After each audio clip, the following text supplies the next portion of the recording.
Blessings, everybody. Thank you for joining today's lesson. We'll be going over some animals today, starting with mouse. We don't like them in the house, but how do you say mouse in Garifuna? Garadu.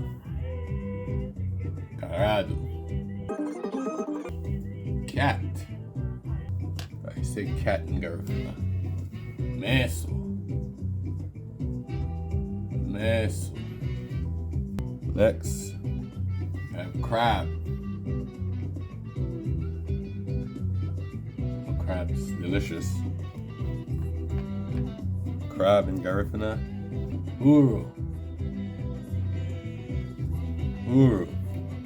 Next we have monkey. Monkey is Babunu. Like baboon. Easy to remember, right? Last one. You have goat. Curry goat. Gotta get some curry goat, my star. Goat in Garifuna is Gabara. Alright. Those are your 5 Garifuna words for this Friday.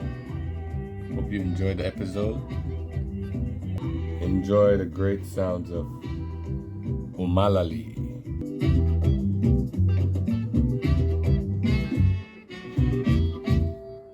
As always, Sareme, Ayo.